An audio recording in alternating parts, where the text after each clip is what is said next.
चले जी गाइस, अज़ानें हो रही हैं इशा की, तो हम चलते हैं नीचे नमाज़ पढ़ने के लिए। और हम यहाँ पे फ़ोन ऑन करके लाइट और यहाँ पे बैठे हुए थे दोनों। अज़ान हो रही है तो बाद में बात करते हैं, ठीक है। यहाँ जी मैं नानों के घर को निकली अपने जेठ के साथ, क्योंकि मेरे नानों की तबीयत ठीक नहीं थी और बस दिल कुछ परेशान था, तो वो था कि चले हैं मोमना का ऑफ भी है तो मैं चलती हूँ। यहाँ मैं मामा के गली में पहुँच गई और मैं आपको ये बता रही थी कि मैं मामा के पहुँच गई हूँ। बट आपको पता है गली में इधर उधर की आवाज़ें होती हैं। ये जी मैं पहुँच गई मामा के घर। यहाँ थे बच्चे, मोमना लेके गई थी इनके लिए चीज़, तो वो इनको खिला रही थी और वो भी बहुत एक्साइटेड थी। अगर आप देख रहे हैं तो वो बड़े इंतज़ार में है कि जल्दी से आप ही चीज़ खोल के दें और मैं खाऊं। और बच्चों को बहुत शोर था माशाल्लाह से, क्योंकि बच्चों के शोर से ही घर में रौनक होती है। तो बस बहुत शोर था और तबीयत बहुत निढाल थी, क्योंकि मेरे शोल्डर में बहुत पेन था।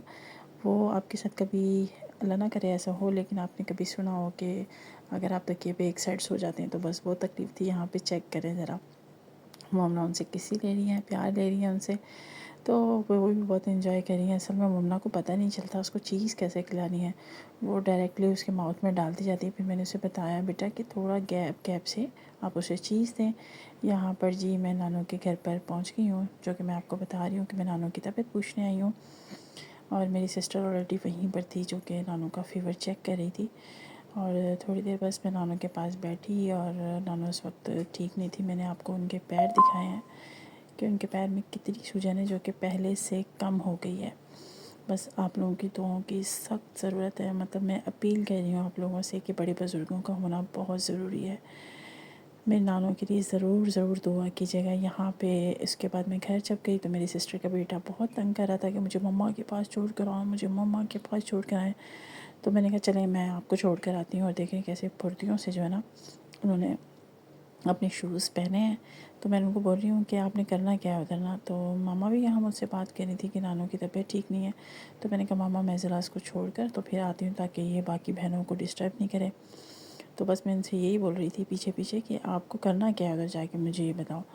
खैर बच्चे तंग करते हैं, जब माएँ कहीं मसरूफ़ हों या माओं को कहीं अपना ध्यान लगाना हो ना, तब बच्चे बहुत तंग करते हैं। ये पता नहीं एक नेचुरल फैक्ट है। खैर मैं इनको छोड़ कर आई, जाकर इनके पीछे पीछे मैंने कैमरा ऑन किया और मैंने कहा चलो ज़रा मैं आपको छोड़ कर आऊँ। मैंने आपके वीडियो साथ साथ रिकॉर्ड किए और ये मैं आपके ना डैडा को भेजूँगी। ये मैं उनको बोल रही थी साथ साथ, क्योंकि बस वो थोड़ा सा ना गुस्से में भी था। तो मैंने कहा चलो कोई नहीं, देखते हैं। फिर खैर इनको छोड़ के, इनको मैं गेट से ही छोड़ कर तो फिर मैं घर आ गई। यहाँ पे सब बच्चे खेल रहे थे, बैठ के थोड़ा टाइम स्पेंड कर रहे थे। फिर मैं मामा के पास बैठ गई थी। मामा ने कहा मेरा पैर दबा दो थोड़े से, तो मैं उनके पैर दबाने लगी, क्योंकि वो भी ठीक नहीं है, उनके भी पैरों में दर्द होता है। बहुत मेडिसिन खाती है मेरी मम्मा भी। यकीन करें कभी कभी बहुत बेबस होती हूँ कि अल्लाह पाक मेरी मम्मा को ठीक कर दे और इस वक्त मेरी नानों को भी। फिर जी घर आए तो घर आके काम करना था, तो घर आके जी मेथी ला के दी भाई ने। तो बस मेरी हिम्मत नहीं थी, मेरे शोल्डर में बहुत पेन था। तो मैंने क्या किया कि मैं बेड पे बैठ गई, वरना मुझे बेड पे इस तरह के काम करना बिल्कुल भी पसंद नहीं है गाइस, पता नहीं क्यों। तो खैर मेरी तबीयत ठीक नहीं थी, फिर मैंने यहाँ अंदर बैठ के पंखे के सामने बैठ के जो है ना मैंने मेथी साफ़ की। और बहुत काफ़ी टाइम लग गया मेथी साफ़ करने में। मतलब मेरे से वीडियो भी नहीं ली जा रही थी, मेरे शोल्डर में बहुत पेन हो रहा है। मेरी गर्दन आप देख रहे हैं मैंने एक साइड पे की हुई है ना। बस खैर मेथी साफ़ की और मेथी साफ़ करते करते इतना टाइम हो गया था, मतलब मैं थक गई थी। उसके बाद मेथी भी बनाई मैंने, जो कि बहुत बहुत बहुत टेस्टी बनी थी, जो कि मैं आपको दिखा भी नहीं सकी कि मैंने किस तरह बनाई है, कैसे बनाई है।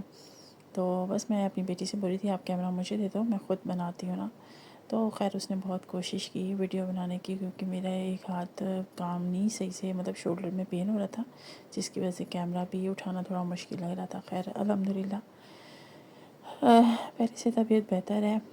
और मेथी साफ़ करना आपको पता है इतना आसान नहीं है, बनाते हुए मैं वीडियो नहीं ले सकी तबीयत की वजह से। खैर उसका जो एंड था वो मैंने आपको ज़रूर दिखाया कि ये था उसका एंड, जो कि ख़त्म हो गया। बस दुआ में याद रखिएगा मुझे, मेरी शौहर, मेरी बेटी को कहा सुना माफ़ कीजिएगा। अल्लाह पाक आप सब की मुश्किलें आसान की करे। और मेरे चैनल को लाइक सब्सक्राइब शेयर करें, बहुत सारा प्यार दें, बहुत सारी दुआएं दें, मेरा वॉच टाइम पूरा करें और बहुत सी दुआएं दीजिए। अल्लाह हाफ़िज़।